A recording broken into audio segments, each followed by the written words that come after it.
Hi friends, welcome to Rani's kitchen. నేను మీ రాణి. ఈరోజు చాలా హెల్తీగా బ్రేక్ఫాస్ట్ రెసిపీ చేసి చూపించబోతున్నానండి. చాలా చాలా టేస్టీగా ఉంటుంది. చాలా క్రిస్పీగా కమ్మగా అనిపిస్తుంది. వెజిటబుల్ కళాయి రొట్టె చాలా టేస్టీ రెసిపీ అండి. వీడియోని ఫస్ట్ నుంచి లాస్ట్ వరకు చూడండి. మధ్య మధ్యలో స్కిప్ చేయకుండా చూడండి. చిన్నపిల్లలు కొన్ని కూరగాయలని తినమని మారం చేస్తూ ఉంటారు కదా, అలాంటి వారి కోసం ఇలా హెల్తీగా వెజిటబుల్ దోశని వేసి పెట్టండి. వారికి చాలా నచ్చుతుంది. ఆ ప్రాసెస్ అంతా చూద్దాం. వీడియోని ఫస్ట్ నుంచి లాస్ట్ వరకు చూడండి. మధ్య మధ్యలో స్కిప్ చేయకుండా చూడండి. అలాగే ఛానల్ని ఫస్ట్ టైం వాచ్ చేసిన వారు సబ్స్క్రైబ్ చేసుకుని పక్కనే ఉన్న బెల్ బటన్ క్లిక్ చేయండి. ఇక ప్రాసెస్లోకి వెళ్ళిపోదాం. ముందుగా 1 కప్పు మినపప్పును ఒక గిన్నెలో వేసుకోండి. అదే కప్పుతో 2 కప్పుల ఇడ్లీ రవ్వని కూడా వేరొక గిన్నెలో వేసుకోండి. 2 గిన్నెల నిండా వాటర్ పోసుకుని మూత పెట్టుకుని 4 గంటల పాటు నాననివ్వండి. నేను పొట్టు మినపప్పుతో చేస్తున్నాను కదా, 4 గంటలు నానిన తర్వాత కడిగి చూపిస్తున్నానండి. మీరు గుళ్ళు మినపప్పుతో చేసుకుంటే 2 గంటలు నానితే సరిపోతుంది. ఇలా శుభ్రంగా పొట్టంతా కూడా కడిగిన తర్వాత ఫ్రెష్గా ఉన్న వాటర్ని పోసుకుని చూపిస్తున్నాను. అలాగే ఇడ్లీ రవ్వని కూడా 4-5 సార్లు బాగా కడిగిన తర్వాత చూపిస్తున్నాను. ఇవి 2 కడిగి పక్కన పెట్టుకున్నాం కదా. ఇప్పుడు మిక్సీ జార్ తీసుకోండి. ఇడ్లీ పిండిని బాగా రుబ్బుకుందాం. ఇలా మిక్సీ జార్ తీసుకుని దానిలోకి కడిగి పెట్టుకున్న మినపప్పుని వేసుకోండి. వాటర్ అనేవి ఎక్కువగా ఒకేసారి పోయకుండా కొంచెం కొంచెంగా పోసుకుంటూ ఇడ్లీ పిండిని చాలా సాఫ్ట్గా రుబ్బుకోండి. మరి గట్టిగా కాకుండా మరి జారుగా కాకుండా కొంచెం సరిపడా రుబ్బుకోండి. ఇలా రుబ్బిన పిండిని గిన్నెలోకి వేసుకోండి. మినప్పిండి రెడీ అయ్యింది కదా. ఇప్పుడు ఇడ్లీ రవ్వని కూడా తీసుకుని వాటర్ అన్నీ కూడా గట్టిగా పిండుకొని ఇడ్లీ రవ్వని వేసుకోండి. మనం మార్నింగ్ టైంలో బ్రేక్ఫాస్ట్ చేసుకోవాలి అనుకుంటే నైట్ ఈ ప్రాసెస్ అంతా కంప్లీట్ చేసుకోవాలండి. ఈవినింగే పప్పు కడిగి రుబ్బుకుని నైట్ అంతా కూడా నానబెట్టుకుంటే మార్నింగ్ కల్లా మనకి పిండి అనేది చాలా సాఫ్ట్గా పొంగుతూ వస్తుంది. ఇలా వాటర్ అన్నీ పిండుకున్న ఇడ్లీ రవ్వని వేసేసుకున్న తర్వాత 1/2 టీ స్పూన్ వంట సోడా వేసుకుని ఇవి 2 బాగా కలపండి. ఇడ్లీ రవ్వ అంతా కూడా మినపిండిలో బాగా కలిసిపోవాలి. అలాగే వంట సోడా కూడా బాగా కలవాలి. ఈ విధంగా బాగా కలుపుకోండి. ఇలా కలుపుకున్నాం కదా. ఇప్పుడు పిండికి సరిపడా సాల్ట్ వేసుకోండి. పిండికి సరిపడా ఒకేసారి సాల్ట్ వేసుకోండి. కానీ ఈ సాల్ట్ని పిండిలో అస్సలు కలపొద్దండి. సాల్ట్ అనేది ఇలా పిండికి పైన మాత్రమే ఉండాలి. ఈ గిన్నెకు మూత పెట్టుకుని నైట్ మొత్తం అలాగే ఉంచండి. మార్నింగ్ కల్లా పిండి అనేది చాలా పొంగుతూ వస్తుంది. అలాగే సాల్ట్ అనేది మనం పిండిలో బాగా కలిపామంటే పిండి బాగా పులిసిపోతుంది. సాల్ట్ కలవకుండా అలా ఒక్క చోట మాత్రమే ఉంచుకోండి. మార్నింగ్ మనం పిండి కలుపుకునే టైంకి, ఇడ్లీ ప్రిపేర్ చేసుకునే టైంకి సాల్ట్ని ఇలా బాగా కలపండి. పిండిలో బాగా కలిసిపోవాలి.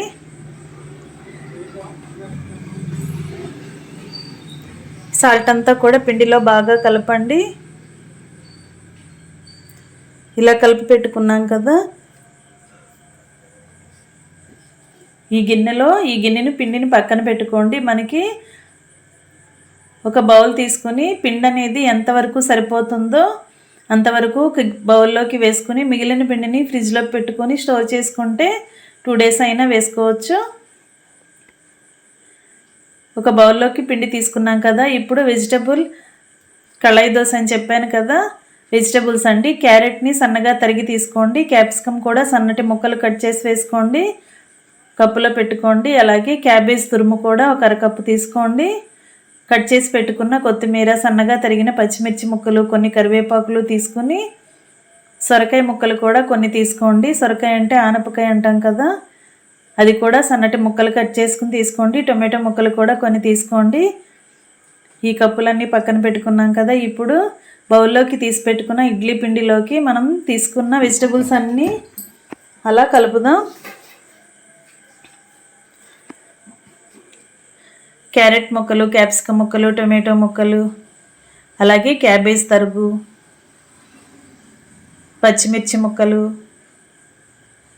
సొరకాయ ముక్కలు, కొంచెం కొత్తిమీర కూడా వేసుకోండి. ఇవన్నీ వేసుకున్నాం కదా, ఇప్పుడు కరివేపాకుని పక్కన పెట్టుకోండి. ఇప్పుడు కరివేపాకుని యాడ్ చేయొద్దండి, తర్వాత చూపిస్తాను. ఇవన్నీ కూడా ముక్కలన్నీ కూడా పిండిలో కలిసేంత వరకు గరిటెతో బాగా కలపండి.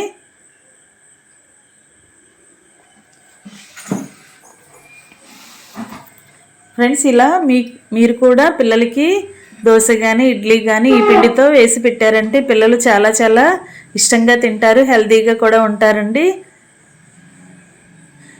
ఇలా ముక్కలన్నీ కూడా బాగా కలిసాయి కదా, ఇప్పుడు స్టవ్ ఆన్ చేసి ఒక గిన్నెని పెట్టుకుని 1 టేబుల్ స్పూన్ ఆయిల్ వేసుకోండి.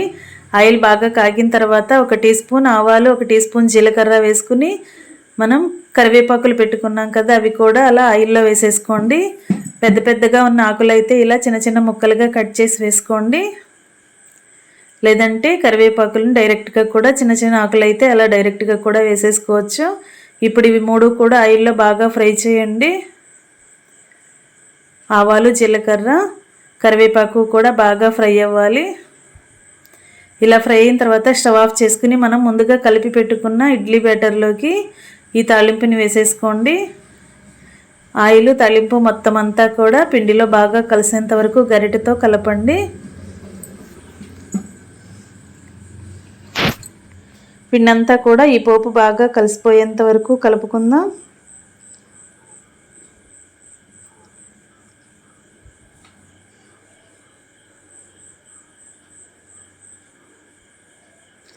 ఇలా బాగా కలిసిన తర్వాత గిన్నె పక్కన పెట్టుకోండి. స్టవ్ ఆన్ చేసి కళాయిని పెట్టుకోండి. వెజిటబుల్ కళాయి రొట్టె అని చెప్పాను కదా, కళాయి పెట్టుకుని 1 టేబుల్ స్పూన్ ఆయిల్ వేసుకోండి. ఆయిల్ని బాగా కాగనివ్వండి. పొగలు వస్తున్నట్లుగా బాగా కాగాలి. కాగేంత వరకు పిండిని వేయొద్దు. ఆయిల్ బాగా కాగిన తర్వాత మాత్రమే పిండిని ఇలా వేసుకోండి. 2-3 గరిటెలు వేసుకున్నామంటే రొట్టె అనేది చక్కగా మందంగా వస్తుంది. ఇలా కళాయి అంతా కూడా స్ప్రెడ్ చేసుకుని మూత పెట్టుకుని బాగా ఉడికించండి. ఉడికిన తర్వాత చూద్దాం. బాగా ఉడికిన తర్వాత మాత్రమే మనం వెనక వైపుకు టర్న్ చేసుకోవాలండి. అప్పుడే మనకి దోశ అనేది కరకరలాడుతూ మెత్తగా, లోపల మెత్తగా లేకుండా మొత్తం అంతా కూడా ఈవెన్గా ఫ్రై అయ్యి తింటున్నప్పుడు క్రిస్పీగా వస్తుంది. అడుగున బాగా వేగిన తర్వాత మాత్రమే వెనక వైపుకు వేసుకోండి. 1 టేబుల్ స్పూన్ ఆయిల్ కూడా వేసుకుని వెనక వైపు కూడా బాగా ఫ్రై చేయండి.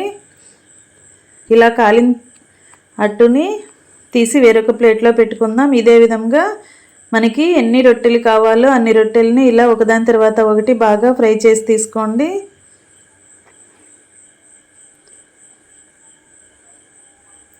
ఇంకా రెడీ అయిపోయాయండి వెజిటబుల్ కళాయి రొట్టెలు. చాలా చాలా టేస్టీగా క్రిస్పీగా ఉంటాయి. ఈ దోశలని పల్లీ చట్నీ కానీ, కొబ్బరి చట్నీ కానీ, టొమాటో చట్నీతో కానీ సర్వ్ చేసుకోవచ్చు. ఇలా పిల్లలకి వారానికి ఒక్కసారైనా కూడా ఇలాంటి వెజిటబుల్ రొట్టెని వేసి పెట్టారంటే పిల్లలు చక్కగా ఇష్టంగా తినటమే కాకుండా హెల్తీకి కూడా చాలా చాలా మంచిది. ఈ విధంగా మీరు కూడా వారానికి ఒక్కసారైనా కుక్ చేసి పిల్లలకి సర్వ్ చేయండి. వీడియో నచ్చినట్లయితే లైక్ చేయండి. మీ ఫ్రెండ్స్కి, ఫ్యామిలీ మెంబర్స్కి రెసిపీ షేర్ చేయండి. మీరు కూడా కుక్ చేసి పిల్లలకి సర్వ్ చేయండి. ఛానల్ని ఫస్ట్ టైం చూస్తున్నవారు సబ్స్క్రైబ్ చేసుకుని పక్కనే ఉన్న బెల్ బటన్ క్లిక్ చేయటం మాత్రం మర్చిపోకండి. మరొక రెసిపీతో మళ్ళీ కలుద్దాం. Thanks for watching. నేను మీ రాణి.